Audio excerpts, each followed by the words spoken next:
Hi guys, welcome to B Banker. स्वागत है आपका आज की क्लास में। आज की वीडियो में मैं हूं प्रीति मैम और आज मैं लेकर के आ गई हूं आपके लिए एक और नई जबरदस्त वाली क्लास।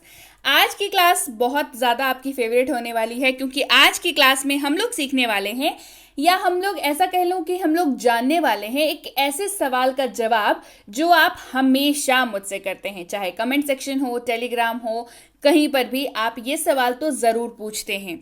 सवाल है कि अंग्रेजी कैसे बोलें, यानी कि हाउ टू स्पीक इंग्लिश। आपको आज इस सवाल का जवाब पक्के तौर पर मिल जाएगा। आपको बस ये प्रॉमिस करना है कि आप जो है बने रहेंगे वीडियो के एंड तक। चलिए शुरू करते हैं आज की क्लास। उसके पहले अगर चैनल पर नए हैं, पहली बार इस क्लास को देख रहे हैं, जल्दी से कर लीजिए चैनल को सब्सक्राइब करते वक्त बेल आइकन जरूर दबा लीजिएगा ताकि जब भी हमारी कोई नई क्लास आए आपको जरूर पता लग जाए। इसके अलावा आप सीधे सीधे जुड़ सकते हैं हमारे साथ टेलीग्राम के जरिए। टेलीग्राम ऐप पर लिखिए बी बैंकर, हम लोग मिलेंगे आपको वहां पर बी बैंकर एजुकेशन सोल्यूशन के नाम से। आप इस लिंक के जरिए हमें फॉलो कर सकते हैं, इस नंबर के जरिए भी फॉलो कर सकते हैं। इसके अलावा आप टेलीग्राम पर हमें ज्वाइन कर सकते हैं हमारी ई बुक्स, हमारी फ्री कोर्सेज की एक्सेस पाने के लिए, पेड कोर्सेज की जानकारी पाने के लिए। और आज जो भी मैं इस क्लास में कराने वाली हूं, इन सब की इंफॉर्मेशन के लिए भी आपको टेलीग्राम पर तो आना पड़ेगा। जल्दी से आ जाइए टेलीग्राम पर और चलिए आज की क्लास की शुरुआत करते हैं। सबसे पहले आपके लिए ये जानना जरूरी है कि अंग्रेजी बोलने के लिए आवश्यक चीजें क्या है। हमेशा आपके दिमाग में ये सवाल आता ही होगा जब भी आप ये सोचते होंगे कि अंग्रेजी कैसे बोले, हाउ टू स्पीक इंग्लिश, तो आपके दिमाग में ये सवाल भी जरूर आता होगा कि अंग्रेजी बोलने के लिए आवश्यक चीजें क्या हैं। इस सवाल का जवाब मैं आपको दूंगी आज की इस क्लास में। तो ऐसी कुल 5 चीजें हैं जो आपको आनी ही चाहिए। 5 थिंग्स है ना, कुल 5 चीजें ऐसी हैं जो आपको आनी ही चाहिए, चाहे जो हो जाए। ये पांचों चीजें अगर आपको आती हैं, आपने सही तरीके से कर ली तैयारी, आपने मतलब समझ लिया ये पांचों चीजें क्या है और आपने इसकी तैयारी कर ली, प्रैक्टिस कर ली, फिर यकीन मानिए कोई भी अंग्रेजी बोल सकता है। आपको पहले से कुछ आता हो, कुछ ना आता हो, डजंट मैटर, आप अंग्रेजी पक्के तौर पर बोलेंगे और ये है मेरी गारंटी। क्या है 5 चीजें, जानने के लिए अगर उत्सुक हैं तो चलिए। सबसे पहली चीज जो है हमारे सामने वो है हिंदी वाक्यों को अंग्रेजी में अनुवाद करना आपको आना चाहिए। आप खुद सोच कर देखिए, रोजमर्रा की जिंदगी में हम लोग किस फॉर्मेट में बात करते हैं, क्या बात करते हैं, वाक्यों के जरिए कम्युनिकेट करते हैं, है ना। तो आपको हिंदी वाक्यों का अंग्रेजी में अनुवाद करना अगर आ जाए, मोस्टली हम लोग हिंदी का ही प्रयोग करते हैं। आप भारत के किसी भी हिस्से में रहते हो या आप भारत के बाहर भी रहते हो, अगर आप मतलब भारतीय हैं और भारत के बाहर रहते हैं, हिंदी मोस्टली मैं एक्सपेक्ट कर रही हूं कि आपको आती होगी, है ना। तो अगर वो हिंदी वाले वाक्य जो हैं आप अंग्रेजी में अनुवाद कर पाएं, अंग्रेजी में आप उसका ट्रांसलेशन कर पाएं, तो फिर क्या कोई समस्या रहेगी? बाकी कोई समस्या बाकी नहीं रहेगी। आप आराम से अंग्रेजी बोल सकते हैं। अंग्रेजी क्या, आप कोई भी भाषा सीखना चाहें, आपको जो बेसिक लैंग्वेज आती है उस लैंग्वेज में आपको अनुवाद करना आना चाहिए एंड यू आर डन। फिलहाल हम लोग अंग्रेजी की बात कर रहे हैं। अंग्रेजी भी एक भाषा ही तो है। हिंदी आती है, हिंदी के वाक्यों को अंग्रेजी में अनुवाद करना सीख लिया, हो गई बात, है ना, बन गई बात। आ गई हमें अंग्रेजी बोलना जितना आसान है, ये करना उतना ही मुश्किल। क्यों? क्योंकि इसके लिए आपको चाहिए कुछ बेसिक चीजें जो आपको आनी चाहिए, मतलब नो कॉम्प्रोमाइज, है ना। ये सारी चीजें आपको पक्के तौर पर पता होनी चाहिए, तब जाकर के आप किसी भी हिंदी वाक्य को अंग्रेजी में अनुवाद इजीली कर पाएंगे। क्या है वो चीजें? वो चीजें हैं आपके सामने। सबसे पहली चीज टेंसेस, यानी कि काल। तो इनके स्ट्रक्चर्स आपको आने चाहिए। टेंसेस के बारे में मैं कई बार आपको बता चुकी हूं, क्लास करा चुकी हूं टेंसेस की, डिस्क्रिप्शन बॉक्स में लिंक है, जाइए देखिए। टेंसेस आपको आना चाहिए। मोस्ट इंपॉर्टेंटली इसका स्ट्रक्चर आपको जरूर पता होना चाहिए, जरूर पता होने चाहिए। टेंसेस के जितने भी वाक्य हैं उन सब के स्ट्रक्चर्स आपको पता होना चाहिए। घबराइए नहीं, बहुत ज्यादा नहीं है, डिस्क्रिप्शन बॉक्स में लिंक है, कराया हुआ है ऑलरेडी टेंसेस पे क्लास, जाइए देखिए और टेंसेस को बिल्कुल ही मतलब कंठस्थ कर लीजिए, बिल्कुल अगर कहूं तो, है ना, बिल्कुल आप एकदम मेमोराइज कर लीजिए उसको। इसके अलावा आपको आने चाहिए प्रोनाउंस, यानी कि सर्वनाम वाले शब्द, जैसे कि I, me, my, myself, our, yours, you, इस तरीके के जो शब्द हैं जिनके बिना आप वाक्य बनाने की नहीं सोच सकते, राइट, क्योंकि आपको ये सारे शब्द चाहिए, ये सारे के सारे शब्द आपको आने चाहिए, इनका यूजेज आपको आना चाहिए, क्योंकि इनका यूजेज जो है ना वो आपको हर वाक्य में मिल जाएगा। तो जब हर वाक्य में मिल जाएगा तब तो पढ़ना ही पड़ेगा, है ना। तो इन सारे शब्दों के आपको यूजेज आने चाहिए। इसके अलावा आपको आना चाहिए वर्ब्स, यानी कि क्रिया, वर्ब फॉर्म्स, यानी कि V1, V2, V3, V4, V5, ये सारी चीजें आपको आनी चाहिए, पांचों की पांचों। जैसे गो, वेंट, गॉन, गोइंग, गोज, ये हो गया V1, V2, V3, V4, V5। ये पूरी की पूरी जो बेसिक लिस्ट है वो आपके पास होनी ही चाहिए, बिल्कुल कॉपी में नहीं होनी चाहिए, दिमाग में होनी चाहिए, राइट। इसके अलावा है मॉडल्स, मॉडल्स का यूजेज आपको पता होना चाहिए, can, could, may, might, will, would, है ना। इस तरीके के जो शब्द हैं इनका कैसे इस्तेमाल होता है, कब इस्तेमाल होता है, स्ट्रक्चर क्या होता है उस वाक्य का, ये चीजें आपको पता होनी चाहिए। इसके अलावा आपको सब्जेक्ट ऑब्जेक्ट का यूजेस जरूर पता होना चाहिए, यानी कि कर्ता और विषय वस्तु, क्योंकि ये तो आपको इससे आपका सामना होगा ही होगा किसी भी वाक्य में, इस दोनों चीज से आपका सामना होना तय है। तो कर्ता और विषय वस्तु की पहचान आपको आनी ही चाहिए, यानी कि सब्जेक्ट और ऑब्जेक्ट आपको किसी भी वाक्य को देख के पता होना चाहिए, बिल्कुल उसकी झलक देख करके कि अच्छा भाई इस वाक्य में सब्जेक्ट जो है वो ये है और ऑब्जेक्ट जो है वो ये है, ये दोनों की पहचान आपको आनी चाहिए। इसके अलावा आपको WH फैमिली के जो है सारे के सारी चीजें पता होनी चाहिए, WH फैमिली की यूजेज पता होनी चाहिए। WH फैमिली भाई क्या होती है, WH फैमिली यानी कि ऐसे शब्द what, when, where, how, why, इस तरीके के जो शब्द होते हैं WH वाले शब्द, इनका इस्तेमाल मोस्टली होता है सवाल पूछने के लिए। और अंग्रेजी जब आप बोलना चाहते हैं तो सवाल पूछना और जवाब देना दोनों कितना अहम है ये मुझे आपको बताने की जरूरत नहीं है, क्योंकि आम जिंदगी में आप जब कम्युनिकेट करते हैं तो सवालों का सिलसिला और जवाबों का सिलसिला बहुत जरूरी होता है। तो उसके लिए WH फैमिली यूजेज आपको आनी चाहिए।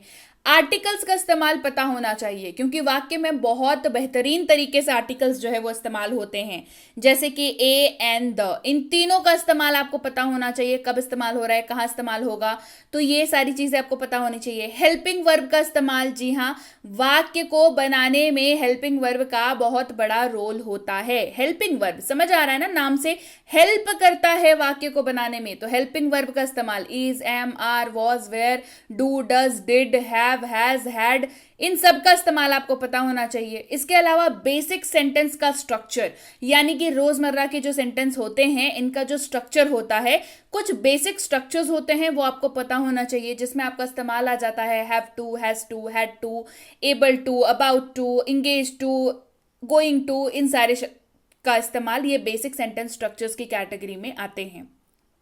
इसके अलावा आप ध्यान दीजिएगा, हम लोग अपनी रोजमर्रा की लाइफ में ना बहुत वैरायटीज ऑफ सेंटेंस का इस्तेमाल करते हैं, है ना।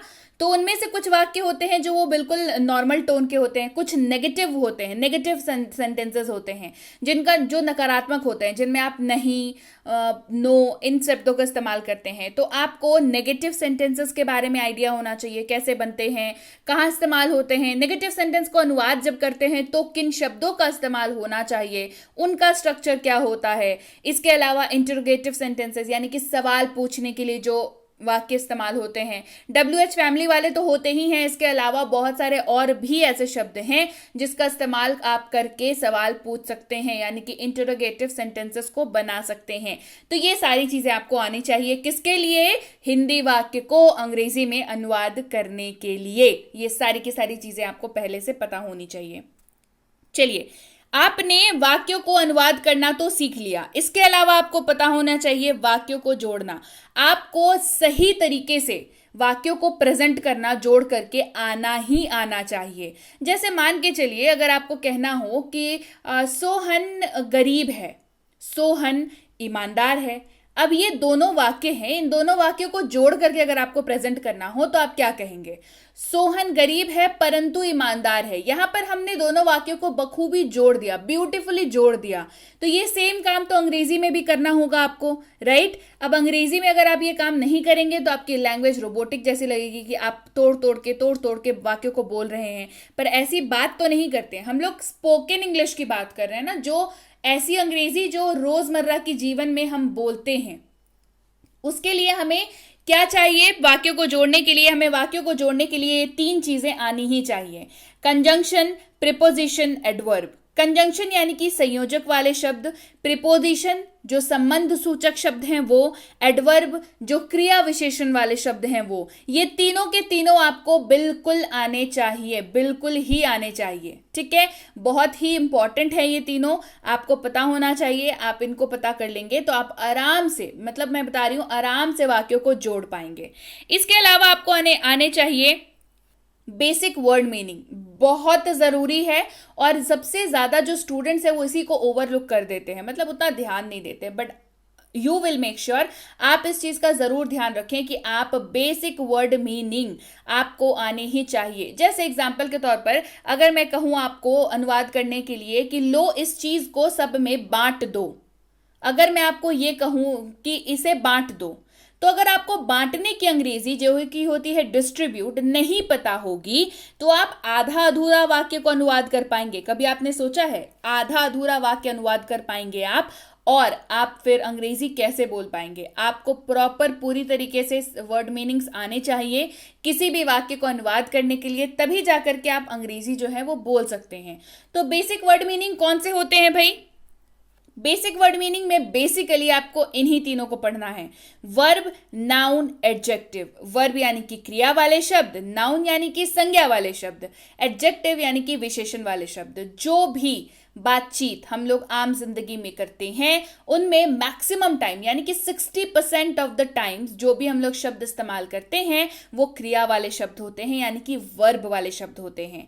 इसके अलावा 30% संज्ञा यानी कि नाउन वाले शब्द होते हैं, और फिर 20% जो है एडजेक्टिव वाले शब्द होते हैं, यानी कि विशेषण वाले शब्द होते हैं। तो क्या इनकी जितनी भी लिस्ट अवेलेबल है सारी की सारी को रट लूं? जी नहीं। बेसिक कुछ ऐसे शब्द हैं जिनका इस्तेमाल करके आप रोजमर्रा की जो कॉन्वर्सेशंस हैं, रोजमर्रा की जो बातचीत है उसको आप बखूबी निभा पाएंगे।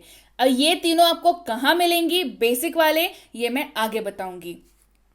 तो चलिए, अब तक हमने क्या सीखा? हमने सीखा हिंदी वाक्यों को अनुवाद करना, अंग्रेजी में अनुवाद करना सीखा, वाक्यों को जोड़ लिया हमने, वर्ड मीनिंग भी हमने कर ली। तो क्या बात यहीं पे खत्म हो गई? जी नहीं। इसके बाद आती है बारी दैनिक जीवन के वाक्य की, यानी कि डेली लाइफ सेंटेंसेस। ये इतना जरूरी है कि मैं जितना बोलूं इसके बारे में शायद उतना कम हो, क्योंकि समझिए आप अंग्रेजी सीख रहे हैं बोलने के लिए, रोजमर्रा की जिंदगी की बातें करने के लिए, अपने घर परिवार के साथ, अपने दोस्तों के साथ, अपने आसपास के लोगों के साथ, या फिर अपने ऑफिस कलीग्स के साथ, राइट। रोजमर्रा की लाइफ में इस्तेमाल करने के लिए आप सीख रहे हैं अंग्रेजी। तो रोजमर्रा वाले सेंटेंसेस भी तो आपको आने चाहिए, जो कि हैं दैनिक जीवन के वाक्य, डेली लाइफ सेंटेंसेस। जैसे कि दूध उबाल दो, पर्दे हटा दो, पंखा चला दो, झाड़ू लगा दो, पोछा लगा दो, मोबाइल चार्ज पे लगा दो, मेरे मोबाइल का रिचार्ज खत्म हो गया है, टीवी चला दो, टीवी बंद कर दो, नल चालू कर दो, बाल्टी भर दो, एंड इसी तरीके की चीजें, है ना। तो ये सारे वाक्य आपको आने चाहिए, क्योंकि यही आप इस्तेमाल करने वाले हैं अल्टीमेटली। इसके बाद क्या बात बचती है? इसके बाद बात जो बचती है वो होती है बातचीत की प्रक्रिया और तकनीक, कॉन्वर्सेशन प्रोसेस एंड टेक्निक। जी हाँ, 4 चीजें हमने कर ली। हमने हिंदी वाक्य को अनुवाद करना सीख लिया, अंग्रेजी में वाक्यों को जोड़ना सीख लिया, वर्ड मीनिंग हमने सीख लिए, और डेली लाइफ सेंटेंसेस भी हमने सीख ली। तो काम यहीं पे खत्म हो जाना चाहिए? बिल्कुल नहीं, काम इसके आगे भी जारी रहेगा। क्यों? क्योंकि आपने नॉलेज गेन कर ली, इसके बाद आपको उसको परफॉर्म भी तो करना है। आपको किसी से अगर अप्रोच करना हो, किसी को बात करनी हो किसी से, तो आप कैसे उनसे बात करें? या कोई अगर आपसे कोई सवाल पूछ दे तो कैसे उसका जवाब दें? किसी पर्टिकुलर ऑफिस, दफ्तर अगर गए हैं, आप कहीं पर विजिट कर रहे हैं, तो वहां पर एक प्रोटोकॉल होता है जिसके तहत आप किसी को भी अप्रोच करते हैं, तो वो कैसे करें? तो उसको करने के लिए आपको कॉन्वर्सेशन प्रोसेस और टेक्निक पता होनी चाहिए, क्योंकि किसी को भी अप्रोच करने के लिए कोई एक टेक्निक होती है, कोई एक तरीका होता है ना। तो वो आपको जरूर से पता होनी चाहिए, और ये भी बहुत अहम हिस्सा है स्पोकन इंग्लिश की लर्निंग का, जो ओवरऑल आपकी लर्निंग ही नहीं, आपकी पर्सनालिटी को भी बहुत ज्यादा इंप्रूव कर देता है, इनहांस कर देता है। ये भी आपको पता होना चाहिए। तो ये सारी चीजें मैंने आपको बता दी किस सवाल का जवाब दिया भाई, अंग्रेजी कैसे बोले, यानी कि हाउ टू स्पीक इंग्लिश, और अंग्रेजी बोलने के लिए किन चीजों की आवश्यकता है। तो चलिए, आप सोच रहे होंगे कि ये सारी चीजें मैम ने बता तो दी, पर अब ये चीजें मिलेंगी कहाँ पर। तो बिल्कुल परेशानी वाली बात नहीं है, चीजें आपको मिलेंगी यहीं पर जहां पर आप अभी हैं फिलहाल, यानी कि बी बैंकर में। आपको यहाँ पर मिल जाएगी ये जो भी मैंने आपको अभी बताया कि जो इंपॉर्टेंट चीजें हैं, वो आपको एक फ्री कोर्स के तहत, जो इसका नाम है basic plus spoken English course, जो कि बिल्कुल फ्री कोर्स है, 15 दिनों का कोर्स है, और ये करा रखा है ऑलरेडी, है ना, चैनल पे ऑलरेडी अवेलेबल है इसको आप कैसे प्राप्त, इस कोर्स को करिए, 15 डेज का कोर्स है, और ये जितनी भी चीजें मैंने आपको एक्सप्लेन की, मैंने आपको बताई कि जो चीजें जरूरी है अंग्रेजी बोलने के लिए, वो सारी की सारी चीजें आपको इसमें मिल जाएंगी। Free basic plus spoken English की कोर्स है, 15 दिनों की कोर्स है। डिस्क्रिप्शन बॉक्स में लिंक है, जाइए क्लिक करिए, वहां पर आपको क्लास 1, क्लास 2, क्लास 3, क्लास 4 इस तरीके से पूरी 15 दिनों की लिस्ट मिल जाएगी। आप आराम से उस कोर्स को करिए, कुछ ऐसी दिखेगी, ये जो प्लेलिस्ट है आपको कुछ ऐसी दिखेगी। इसके अलावा आप इसको जो है सिंपली आप यूट्यूब पर लिख सकते हैं कि 15 days basic plus spoken English course by B Banker, आपको वहां पर मिल जाएगा। डिस्क्रिप्शन बॉक्स में लिंक है, वहां से मिल जाएगा। टेलीग्राम पर सीधे सीधे जुड़ जाइए, वहां पर भी फ्लैश हो जाएगा, चैनल पर आपको वहां पर मिल जाएगा। इसके अलावा अगर आपके पास वक्त थोड़ा कम है ना, 15 दिनों का वक्त बहुत ज्यादा लग रहा है आपको, तो आप कर सकते हैं 6 दिनों का course, 6 days spoken English crash course. नाम से ही पता चल गया, 6 दिनों का कोर्स है, क्रैश कोर्स है। कैसे मिल सकती है, डिस्क्रिप्शन बॉक्स में लिंक है, चले जाइए, वहां पर मिल जाएगी। टेलीग्राम पर आ जाइए, वहां पर मिल जाएगी। इसके अलावा आप लिख करके 6 day crash course spoken English crash course by B Banker, इसको लिख करके आप सर्च कर सकते हैं, कुछ ऐसी दिखेगी। ये मात्र 6 दिनों में जो है आपको पूरी की पूरी कोर्स करा दी जा रही है, और हाँ, मजे की बात यह है कि ये भी फ्री है। इसके अलावा कुछ ऐसे लोग होते हैं जिनको थोड़ा बहुत आता है और थोड़ा बहुत उनको लगता है कि थोड़ा बहुत सीखने की जरूरत है, मतलब कहीं कहीं पर फंसते हैं, तो उनके लिए है मिनी स्पोकन इंग्लिश कोर्स। ये भी फ्री है बिल्कुल। आपको थोड़ी बहुत कम्युनिकेशन आती है, उसको आपको और पॉलिश करना है और एनहांस करना है, लर्निंग ऐड करनी है, तो आप कर लीजिए मिनी स्पोकन इंग्लिश का कोर्स। इसको भी आप लिख सकते हैं mini spoken English course by B Banker, YouTube पर लिखिए, आपको वहां पर मिल जाएंगे। डिस्क्रिप्शन बॉक्स में लिंक है, वहां चले जाइए, वहां से मिल जाएगी। टेलीग्राम पर आ जाइए भाई, टेलीग्राम पर भी मिल जाएगी आपको। इसके अलावा हमारी मैंने जितनी भी आपको कोर्सेज बताई, इन कोर्सेज के अलावा जो भी चीजें मैंने आपको आज बताई, इन सब की बुक्स दोनों ही फॉर्मेट में, ई बुक और पेपर बैक बुक, ये दोनों ही फॉर्मेट में ये किताबें भी, मटेरियल्स भी अवेलेबल हैं।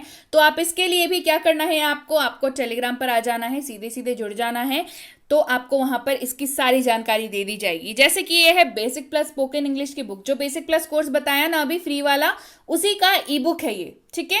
इसके लिए टेलीग्राम पर आप बात कर लीजिए क्या डिटेल्स है, कैसे आपको ये किताब मिल सकती है, मिनी स्पोकन इंग्लिश कोर्स और इसकी बुक के लिए भी आप टेलीग्राम पर बात कर लीजिए। इसके अलावा बहुत जल्द ये तीनों किताबें लॉन्च होने वाली हैं, तो आप टेलीग्राम पर जरूर जुड़ जाइए, क्योंकि ये जितनी भी चीजें मैंने इस क्लास में डिस्कस की, इन्हीं के ऊपर बेस्ड ये तीनों किताबें हैं। बहुत जल्द लॉन्च हो रही हैं, टेलीग्राम पर जुड़े रहेंगे तो लॉन्च के साथ साथ आपको पता चल जाएगा कब लॉन्च हो रही हैं। कुछ ऑफर्स अगर रहेंगे, लॉन्चिंग ऑफर्स, तो वो भी आपको पता चल जाएंगे। तो आप मेक श्योर करें टेलीग्राम पे आप जरूर आ जाएं। इसके अलावा अगर आप चाहते हैं कि आप बिल्कुल ही बिना किसी डिस्ट्रैक्शन के बहुत ही सही तरीके से, है ना, गाइडेंस के अंडर अगर आप कोर्स करना चाहते हैं, तो ये है हमारी पेड कोर्स, जिसका नाम है प्रीमियम स्पोकन इंग्लिश कोर्स। ये प्रॉपर पेड कोर्स है, ये मैं पहले बता दे रही हूँ, पेड कोर्स है ये। यहाँ पर आपको प्रॉपर गाइडेंस के थ्रू आपको कराया जाता है पूरा का पूरा कोर्स। आपको डाउट क्लासेस दी जाती हैं, आपके जो भी आपको होमवर्क दिया जाता है, आप होमवर्क बना के सबमिट करते हैं, आपके होमवर्क में जो गलतियां होती हैं उसके बारे में आपको बताया जाता है, करेक्ट कराया जाता है। तो ये बिल्कुल ही मतलब गाइडेंस के अंडर अगर आप कोर्स करना चाहते हैं कि बिना किसी डिस्ट्रैक्शन के, भाई मुझे कुछ और नहीं देखना, मुझे बस क्लास ही करनी है, तो ये वाली कोर्स आपके लिए है। जैसा कि मैंने बताया, प्रीमियम स्पोकन इंग्लिश कोर्स, दोबारा बता देती हूँ, बिल्कुल ही पेड कोर्स है ये। तो आप बिल्कुल मेक श्योर करें इंक्वायरी करने से पहले कि आपको ये कोर्स करनी है, तो ही आप इंक्वायरी करें। इसके अलावा बेसिक इंग्लिश ग्रामर कोर्स अगर आप करना चाहते हैं तो उसकी इंक्वायरी भी आप कर सकते हैं। आप अगर चाहते हैं बेसिक इंग्लिश रीडिंग की कोर्स करना, क्योंकि बहुतों को दिक्कत होती है, रीडिंग में भी दिक्कत होती है, तो उनके लिए ये वाली कोर्स कोर्स है, बेसिक इंग्लिश रीडिंग की कोर्स, ये भी पेड कोर्स है। इसके बारे में भी जानकारी जो है आपको टेलीग्राम पर मिल जाएगी। टेलीग्राम पर आप जब भी जानकारी लेना चाहें कोर्स का नाम लिख करके भेजें, ताकि हमारे प्रतिनिधि आप तक सही समय पर सही जानकारी पहुंचा पाए। जानकारी मिलने में 12 से 48 घंटों का वक्त लग जाता है, तो कृपया प्रतीक्षा करें। और अगर मैसेज कर दिया है निश्चिंत हो जाएं, आपको रिप्लाई जरूर मिलेगा। क्लियर हो गई बात? So yes guys, that's it for today. Thank you so much for watching. Be with Anchor, empowering lives through knowledge. Thank you so much for watching.